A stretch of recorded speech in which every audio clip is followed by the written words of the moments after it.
जय माता दी। Welcome to all of you my study channel study with Santosh. आज हम लोग बात करेंगे हर्बर्ट स्पेंसर के अधिसावयवी उद्विकास सिद्धांत के बारे में। आज का टॉपिक बीए समाजशास्त्र के साथ साथ समाजशास्त्र विषय से पीजीटी, यूजीसी नेट और असिस्टेंट प्रोफेसर की तैयारी कर रहे परीक्षार्थियों के लिए भी विशेष रूप से उपयोगी हैं। आज के इस टॉपिक पर चर्चा करने से पहले हम चाहेंगे कि आप अपने साथ एक कॉपी और पेन भी रख लें,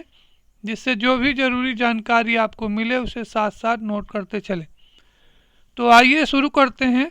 और जानने का प्रयास करते हैं कि हर्बर्ट स्पेंसर का सावयवी उद्विकास संबंधी विचार क्या है।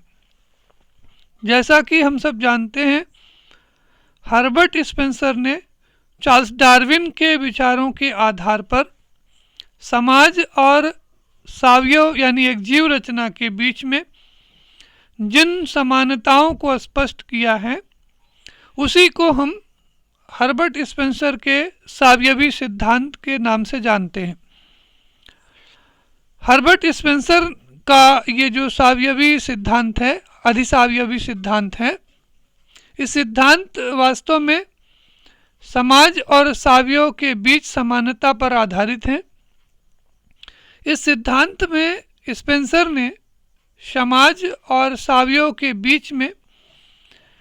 जो समानता है उसे सादृश्यता की एकता के सिद्धांत पर स्पष्ट किया है। उन्होंने अपने इस अधिसावयवी सिद्धांत का विस्तृत उल्लेख अपनी प्रसिद्ध पुस्तक प्रिंसिपल्स ऑफ सोशियोलॉजी में किया है। इस पुस्तक में उन्होंने हर्बर्ट स्पेंसर ने ये बताने का, ये समझाने का प्रयास किया है कि समाज एक सावयव के समान है। ये क्वेश्चन, ये जो स्टेटमेंट है, इसको आप नोट कर लें। ये क्वेश्चन कंपटीशन में अक्सर पूछा जाता है कि समाज एक सावयव के समान है, ये स्टेटमेंट किसका है? तो ये स्टेटमेंट हर्बर्ट स्पेंसर का है, जिसमें उन्होंने समाज की सावयवी जो व्याख्या है करते समय उन्होंने बताया था कि समाज एक सावयव के समान है, इसलिए समाज का अध्ययन उन्हीं नियमों के आधार पर किया जाना चाहिए जो सावयव पर लागू होते हैं। यानी हर्बर्ट स्पेंसर ने अपने ये जो सावयवी सिद्धांत है, इसमें ये बताने का प्रयास किया है कि सावयव यानी एक जीव रचना और समाज के बीच में अनेक प्रकार की समानताएं हैं, और इन समानताओं के कारण जो है वो समाज का अध्ययन उन्हीं नियमों के आधार पर किया जाना चाहिए जिन नियमों के आधार पर हम एक जीव रचना या एक सावयव का अध्ययन करते हैं। अपने पुस्तक जिसका उल्लेख हमने आपको पहले किया, प्रिंसिपल्स ऑफ सोशियोलॉजी में, अपने इस सावयव और समाज के बीच में समानता का स्पष्ट करते हुए, समानता को की व्याख्या करते हुए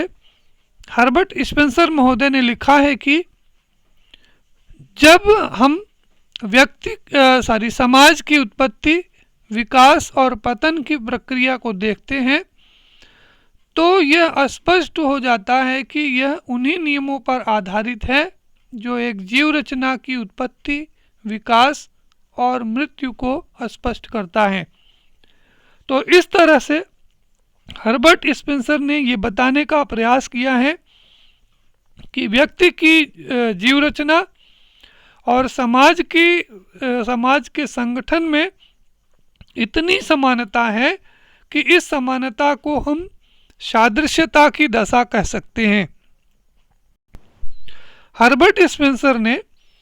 जैविकी तथा सामाजिक सावयव के जीवन पर समान दशाओं के लागू होने की बात कही है। जैसा कि उन्होंने कहा कि जब हम एक समाज की उत्पत्ति, विकास और परिपक्वता और पतन की प्रक्रिया को देखते हैं तो हमें साफ साफ दिखाई पड़ता है कि यह उन्हीं सिद्धांतों पर आधारित हैं जो जीव रचना की उत्पत्ति, विकास और मृत्यु की प्रक्रिया को स्पष्ट करते हैं। तो इस तरह से हर्बर्ट स्पेंसर के जो सावयवी सिद्धांत का जो आधार है वो समाज और सावयव के बीच में जो समानताएं हैं उन्हीं समानताओं के आधार पर, सादृश्यता की एकता के आधार पर हर्बर्ट स्पेंसर ने समाज और सावियों के बीच में अनेक प्रकार की समानताओं का उल्लेख किया है और उन्हीं समानताओं के आधार पर उन्होंने समाज और सावियों के बीच में एक सादृश्यता की एकता की बात कही है। उनका ये मानना है, उनका ये कहना है कि जीव रचना और समाज के संगठन में इतनी अधिक समानता है कि इसे हम सादृश्यता की दशा भी कह सकते हैं। हर्बर्ट स्पेंसर ने अपने सावियवी सिद्धांत को स्पष्ट करते हुए, यानी समाज और सावियों की समानता को स्पष्ट करते हुए, उसकी व्याख्या करते हुए उन्होंने समाज और सावियों के बीच में तीन मुख्य समानताओं को स्पष्ट किया है, तीन मुख्य समानताओं का उल्लेख किया है। इन तीन समानताओं के आधार पर उन्होंने समाज और सावियों के बीच में सादृश्यता की एकता की प्रकृति को स्पष्ट किया है। स्पेंसर का कहना है कि समाज और सावियों के बीच में जो तीन मुख्य प्रकार की समानताएं हैं, उनमें से पहली है समाज और सावियों के नियमों में समानता, दूसरी है विभेदीकरण एवं पारस्परिक निर्भरता में समानता और तीसरा है विकास और पतन में समानता। यानी मोटे तौर पर समाज और सावियों के बीच में ये तीन प्रकार की समानताएं हैं। यानी समाज और सावियों के नियमों में समानता है, दोनों के नियम एक जैसे हैं। समाज और सावियों के बीच में विभेदीकरण और पारस्परिक निर्भरता के आधार पर भी समानता पाई जाती है और इसके साथ साथ समाज और सावियों के विकास और पतन के नियम भी एक जैसे हैं। आइए देखते हैं समाज एवं सावियों में किस प्रकार की समानता है। हर्बर्ट स्पेंसर ने समाज और सावियों के बीच में सबसे प्रमुख समानता ये बताई है कि उनका ये कहना है कि दोनों ही समान प्राकृतिक नियमों के द्वारा संचालित होते हैं। यानी सावियों यानी एक जीव रचना और समाज के की जो रचना हुई है, दोनों की जो संरचना है, दोनों का जो निर्माण हुआ है, वो एक ही प्रकार के प्राकृतिक नियमों के आधार पर हुआ है। उन्होंने समाज और सावियों के बीच में 8 प्रकार की समानताओं का उल्लेख किया है। जैसे सबसे पहले उन्होंने ये बताने का प्रयास किया कि समाज और सावियों दोनों का जो आकार है वो छोटे से बड़े की ओर होता है। यानी प्रारंभ में जो एक जीव है वो एक भ्रूण के रूप में होता है,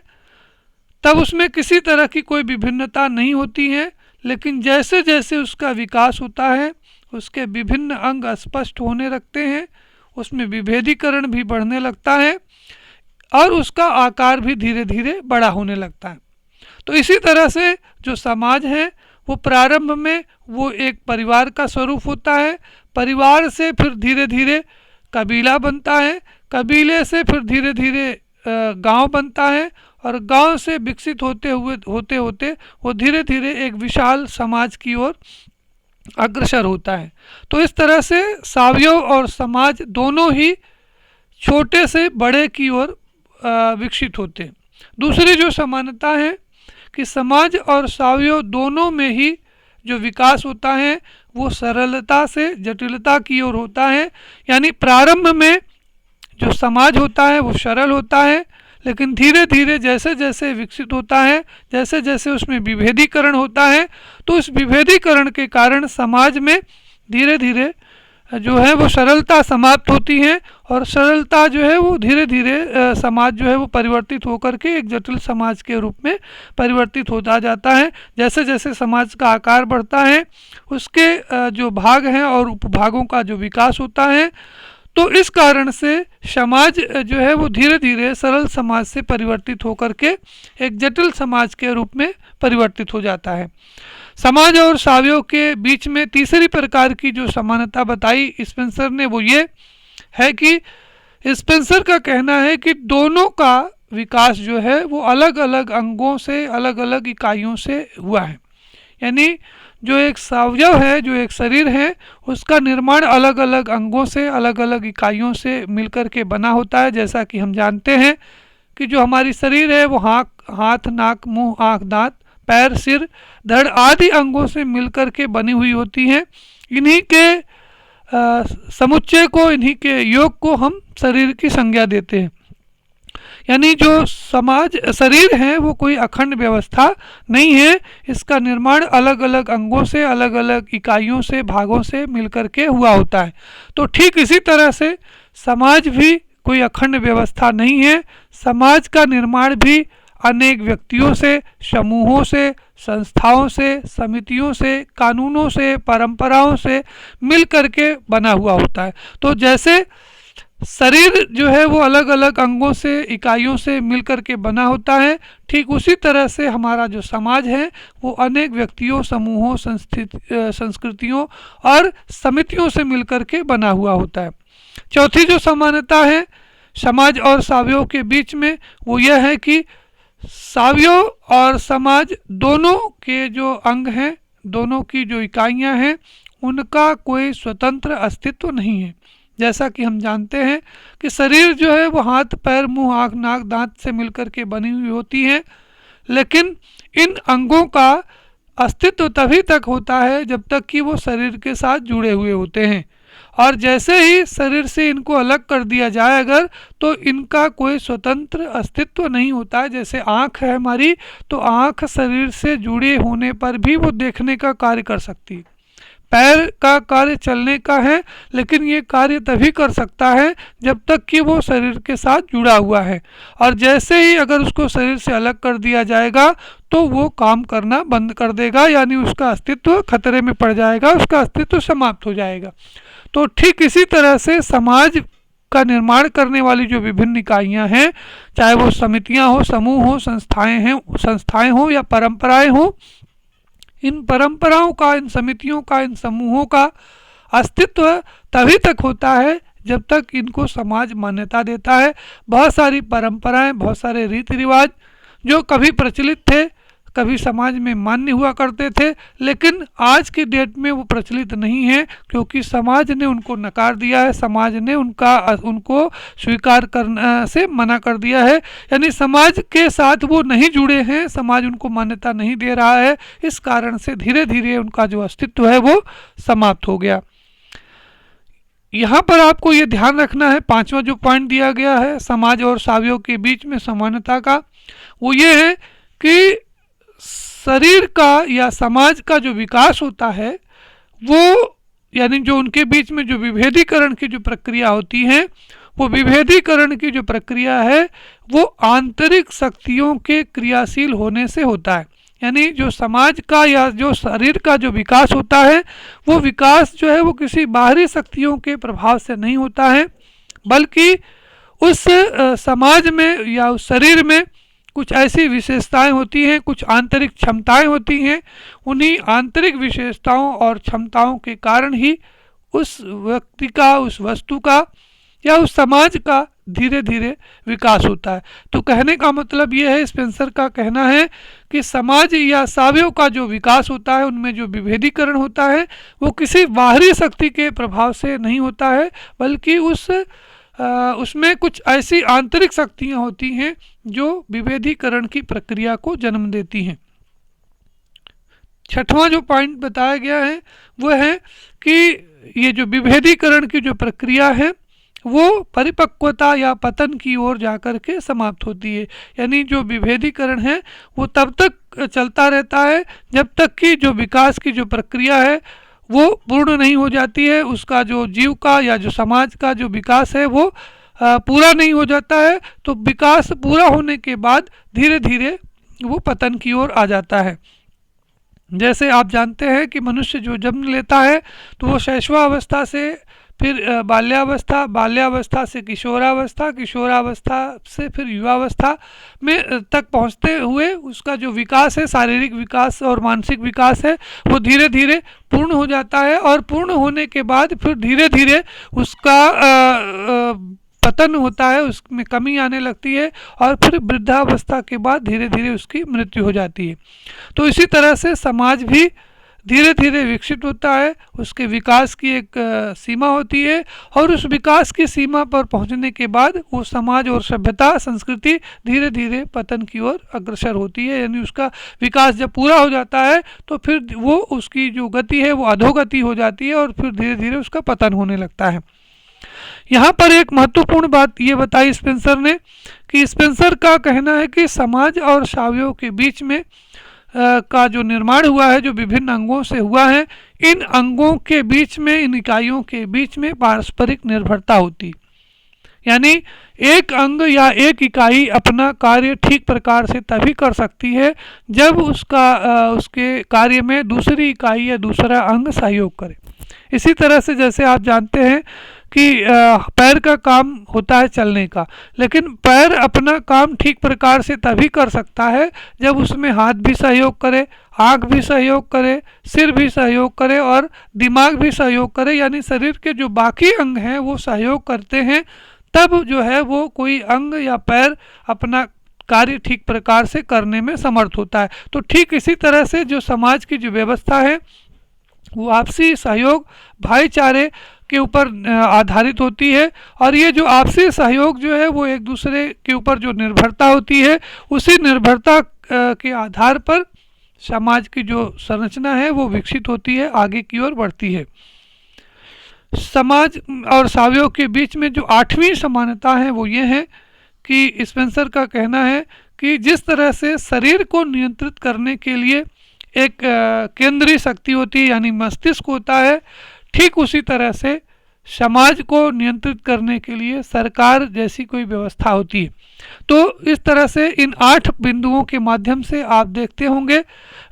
समझ चुके होंगे कि समाज और सावयव के नियमों में किस तरह से समानता है। यानी दोनों का आकार जो है वो छोटा से बड़ा की ओर होता है, सरलता से जटिलता की ओर होता है, अंगों दोनों का निर्माण अलग अलग अंगों और इकाइयों से मिलकर हुआ होता है, और इन अंगों का कोई स्वतंत्र अस्तित्व नहीं होता है, और ये इनका जो विकास होता है वो कुछ आंतरिक शक्तियों के क्रियाशील होने से संचालित होता है, और विकास की प्रक्रिया जब परिपक्वता की स्थिति में पहुंच जाती है तो धीरे धीरे ये प्रक्रिया पतन की ओर अग्रसर होती है। और साथ में सावयव और समाज का निर्माण करने वाले जो विभिन्न अंग हैं, इन अंगों के बीच में एक विशेष प्रकार की पारस्परिक निर्भरता विद्यमान होती है, और इनको नियंत्रित करने के लिए उनकी एक केंद्रीय शक्ति होती है जो संपूर्ण व्यवस्था को नियंत्रित करती है, संचालित करती है। इसके साथ साथ स्पेंसर ने इकाइयों के बीच विभेदीकरण और पारस्परिक निर्भरता में समानता का भी उल्लेख किया है। उनका ये कहना है कि यानी हर्बर्ट स्पेंसर ने समाज और सावयव की समानता को स्पष्ट करने के लिए ये बताया है कि जिस तरह से सावयव यानी शरीर के विभिन्न अंगों की प्रकृति एक दूसरे से अलग अलग होने के बाद भी एक दूसरे पर निर्भर होती है, ठीक उसी तरह से समाज का निर्माण करने वाली जो विभिन्न इकाइयाँ हैं वो एक दूसरे से अलग अलग और अलग अलग प्रकृति के होने के बावजूद एक दूसरे के बीच में, एक दूसरे के साथ एक तरह की प्रकार्यात्मक एकता जैसी बात उनके बीच में पाई जाती है। स्पेंसर ने कहा है कि जैसे जैसे किसी समाज का विकास होता जाता है उसके जो विभिन्न अंग हैं, जो विभिन्न इकाइयाँ हैं, वो एक दूसरे से पृथक पृथक यानी अलग अलग होते जाते हैं और उनके कार्य भी अलग अलग होते जाते हैं। लेकिन इन विभेदीकरण के बाद भी उनके बीच में एक प्रकार्यात्मक एकता पाई जाती है, पारस्परिक निर्भरता पाई जाती है। उदाहरण के लिए परिवार, राज्य, शिक्षा, आर्थिक संगठन और धार्मिक समितियाँ ये एक दूसरे से अलग अलग प्रकार का कार्य करती हैं। कार्य की इस दशा को ही हम विभेदीकरण कहते हैं, लेकिन इस विभेदीकरण के बाद भी समाज का कोई अंग एक दूसरे के सहयोग के बिना अपने कार्य को ठीक प्रकार से नहीं कर सकता है। और जैसे जैसे यह विभेदीकरण बढ़ता जाता है, समाज के विभिन्न अंगों के बीच में जो पारस्परिक निर्भरता है वो बढ़ती चली जाती। यानी जैसे सावयव है, जैसे एक शरीर रचना है, जैसे जैसे उसके अंग हैं वो विकसित होते जाते हैं, उनके कार्य एक दूसरे से अलग होने लगते हैं, लेकिन कोई भी अंग एक दूसरे अंग की सहायता के बिना अपना कार्य ठीक प्रकार से नहीं कर सकता है। ठीक उसी तरह से प्रकार्यात्मक आधार पर समाज का निर्माण करने वाले जो विभिन्न अंग हैं वो एक दूसरे से जुड़े हुए होते हैं और एक दूसरे के ऊपर निर्भर होते हैं। एक दूसरे का सहयोग करते हुए वो अपने विभिन्न प्रकार की आवश्यकताओं को पूरा करते हैं। तो इस तरह से हम कह सकते हैं कि प्रकार्यात्मक आधार पर समाज और सावयव एक दूसरे के समान हैं, दोनों एक दूसरे के से बिल्कुल मिलते जुलते हैं। तीसरी जो बात स्पेंसर ने बताई, तीसरा जो आधार है समाज और सावयव के बीच में समानता प्रदर्शित करने का, वो है विकास और पतन के नियमों में समानता। स्पेंसर का कहना है कि जब हम समाज तथा सावयव की सादृश्यता को देखते हैं तो उनकी ये जो सादृश्यता की जो एकता है वो इस बात से भी स्पष्ट हो जाती है कि इनके बीच में विभेदीकरण की प्रक्रिया तभी रुकती है जब समाज अथवा सावयव परिपक्वता की स्थिति में पहुंचकर पतन की ओर बढ़ने लगता है। कहने का आशय यह है कि समाज और सावयव की वृद्धि और पतन दोनों समान नियमों पर आधारित होते हैं, दोनों को समान नियमों के आधार पर समझा जा सकता है। कोई शरीर, कोई जीव जब एक भ्रूण के रूप में होता है तो वह केवल मांस, रक्त, हाड़ मांस का बना एक मामूली पिंड के तरह से होता है और उनके उसके बीच में किसी प्रकार की कोई विभिन्नता दिखाई नहीं पड़ती। लेकिन उद्विकास की प्रक्रिया के परिणाम स्वरूप धीरे धीरे उसका विकास होता है, उसके विभिन्न अंग स्पष्ट होने लगते हैं और जन्म के बाद शिशु काल से लेकर के उसके विभिन्न अंगों के बीच में जो विभेदीकरण की प्रक्रिया है वो लगातार बढ़ती रहती है और ये प्रक्रिया तब तक बढ़ती रहती है जब तक कि उस जीव का, उस शरीर का जो विकास है वो पूर्ण नहीं हो जाता है, परिपक्वता की स्थिति में नहीं पहुंच जाता है। और परिपक्वता की स्थिति में पहुंचने के बाद फिर धीरे धीरे जो उसका शरीर है, उसकी जो संरचना है वो दुर्बल होने लगती है, कमज़ोर होने लगती है और पतन की ओर बढ़ने लगता है और धीरे धीरे उसकी मृत्यु हो जाती है। ठीक यही स्थिति समाज की भी होती है। समाज भी अपने प्रारंभिक अवस्था में बहुत सरल रूप में होता है और विकास के प्रत्येक आगामी स्तर में इसके जो विभिन्न अंगों के बीच में जो विभेदीकरण की प्रक्रिया है वो बढ़ती जाती है और धीरे धीरे जो समाज है वो एक जटिल समाज की ओर अग्रसर हो जाता है, जटिल समाज के रूप में परिवर्तित हो जाता है। और जब एक समाज परिपक्वता की दशा में पहुंच जाता है, यानी उसका और आगे विकास होना संभव नहीं रह जाता है, तब विभेदीकरण की प्रक्रिया रुक जाती है और समाज का ह्रास होने लगता है, समाज का पतन होने लगता है और धीरे धीरे जो है वो समाज सावयव की तरह से ही उसका विनाश हो जाता है, उसका पतन हो जाता है। स्पेंसर ने समाज के अनेक समाजों का उदाहरण देते हुए यह सिद्ध करने का प्रयास किया है कि विभिन्न सभ्यताओं में होने वाला पतन समाज के ह्रास और विनाश की प्रक्रिया को ही स्पष्ट करता है। तो इस तरह से यह स्पष्ट होता है कि जिस तरह से एक जीव रचना जन्म, शिशुकाल, किशोरावस्था, युवावस्था, प्रौढ़ावस्था और वृद्धावस्था और मृत्यु की अवस्था जैसे विभिन्न स्तरों से होकर के गुजरता है, ठीक उसी तरह समाज भी विभिन्न स्तरों से गुजरते हुए आगे की ओर बढ़ता है और परिपक्वता की दशा में पहुंचने के बाद उसका विनाश होने लगता है। सभ्यता और संस्कृति का विनाश समाज की मृत्यु को ही स्पष्ट करते हैं। तो इस तरह से हर्बर्ट स्पेंसर ने समाज और सावयव के बीच में उनके नियमों के समानताओं को स्पष्ट किया है, उनके बीच में विभेदीकरण और पारस्परिक निर्भरता को भी समानता के आधार पर प्रस्तुत किया है और उनके विकास और पतन की प्रक्रिया में भी समानता का उल्लेख करते हुए ये बताने का प्रयास किया है कि समाज और सावयव दोनों एक जैसे हैं, दोनों की प्रकृति एक जैसी है, दोनों में एक प्रकार की सादृश्यता है। और इस कारण से ही उन्होंने कहा था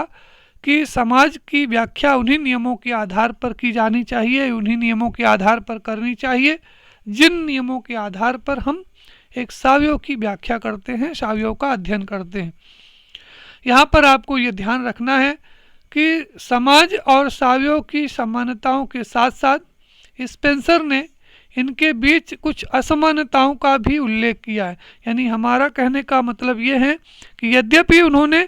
स्पेंसर ने समाज और सावयव के बीच में अनेक प्रकार की समानताओं का उल्लेख किया है, लेकिन उन्होंने इन दोनों के बीच में कुछ मौलिक असमानताओं का भी जिक्र किया है, असमानताओं का भी उल्लेख किया है। यानी उनका ये कहना है कि समाज और सावयव के बीच में कुछ अंतर विद्यमान होते हैं और इन अंतरों के आधार पर ही इन दोनों के बीच में जो अंतर है उस अंतर के आधार पर उन्होंने कहा कि जो प्राणी और जो जीव रचना में होने वाला जो परिवर्तन है उसकी तुलना में समाज में होने वाला परिवर्तन अधिक जटिल और उच्च स्तर का होता है। स्पेंसर के इसी विचार के कारण ही हम लोग हर्बर्ट स्पेंसर के इस सावयवी सिद्धांत को अधिसावयवी सिद्धांत के रूप में भी जानते हैं। यानी जो हर्बर्ट स्पेंसर ने समाज और सावयव के बीच में जो कुछ मौलिक असमानताओं का उल्लेख करते हुए ये जो कहा कि जो समाज का जो परिवर्तन है, समाज का जो विकास है वो एक सावयव के विकास और परिवर्तन से अधिक जटिल और उच्च स्तर का होता है। तो इस कारण से हर्बर्ट स्पेंसर के इस सावयवी सिद्धांत को हम लोग अधिसावयवी सिद्धांत यानी सुपर ऑर्गेनिक इवोल्यूशन के रूप में भी देखते हैं, के रूप में हम लोग जानते हैं। इस तरह से आज के इस वीडियो के माध्यम से हम लोग हर्बर्ट स्पेंसर के समाज और सावयव के बीच में जो समानताएं हैं उनको समझ पाए होंगे। इस तरह से स्पेंसर ने ये जो समाज और सावयव के बीच में जो सादृश्यता की एकता को स्पष्ट किया है, उनके पीछे उनका जो प्रमुख उद्देश्य था वो ये था कि समाजशास्त्री अध्ययन के लिए, एक तरह से समाज के अध्ययन के लिए, उसके वैज्ञानिक अध्ययन के लिए एक आधार प्रस्तुत किया जाए। जिस तरह से एक मकान बनाने के लिए हमें पहले से ही उसकी एक अस्थायी संरचना का निर्माण करना होता है, ठीक उसी तरह से सावयवी सादृश्यता के सिद्धांत के द्वारा हर्बर्ट स्पेंसर वास्तव में एक ऐसा वैज्ञानिक आधार प्रस्तुत करना चाहते थे जिसकी सहायता से वो सामाजिक उद्विकास की प्रक्रिया को वैज्ञानिक तरीके से प्रस्तुत कर सके, उसे उस सिद्धांत के रूप में विकसित कर सके। तो आज के इस वीडियो, आशा है कि आज के इस वीडियो के माध्यम से आप हर्बर्ट स्पेंसर के अधिसावयवी सिद्धांत को समझ पाए होंगे। अंत में हम कहना चाहेंगे कि आप इस वीडियो को लाइक करें, अपने मित्रों के बीच में इसे शेयर करें और साथ में जो बेल वाला बटन है, जो घंटी वाला आइकन है, उसे ज़रूर दबाएं जिससे जो मेरे लेटेस्ट वीडियो हैं वो आप तक पहुंचते रहें।